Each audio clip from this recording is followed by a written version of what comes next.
News the Central Coast was removed from the Greater Sydney classification early last month was music to the ears of many coasties. We're redefining Greater Sydney and excluding Shell Harbour and the Central Coast. So from here onwards, the Central Coast and Shell Harbour will be treated as regional.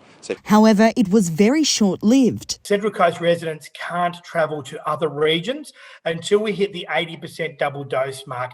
And look, that's really directly related to our consistent number of high cases here on the Central Coast. We've been sitting around that high 20 to early 30 mark every single day.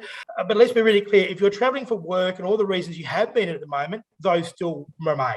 However, local Labor MPs say they're furious about the state government's backflip, regardless if it's only for 2 weeks or not. But we fought so hard to become a region, yet they've pushed us back in with Greater Sydney once again. Like, why? What are the Liberals doing to coasties? We're not allowed to travel.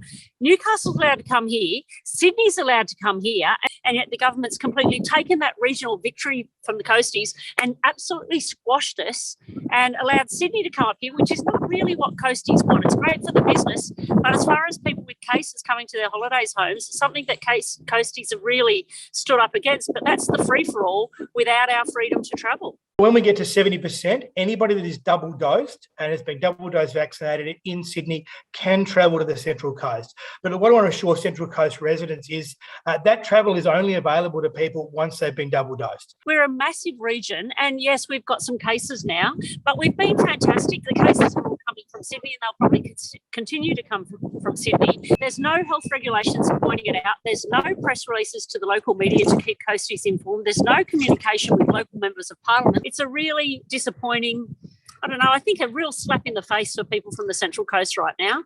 Look, I realise a lot of people will be disappointed about this, but look, it's one of those situations that we have to be guided by the advice from Kerry Chant and her team of experts. And again, it is only a 2-week period. If we can get these case numbers down and keep pushing on our vaccinations to get higher vaccination rates, I'll be the first one advocating to obviously look at this to be reviewed by Kerry and her team.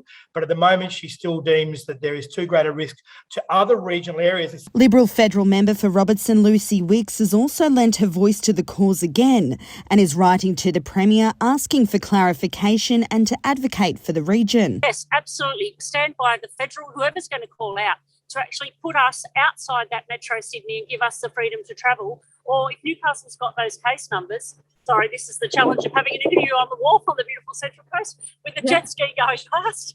Newcastle is allowed to travel. Why are we locked in? So let's open it up for coasties to have the freedom to travel to the regions. Let's think about that hard Sydney border, which is what we've been promised, what we've been celebrating. Skaie, Central Coast News.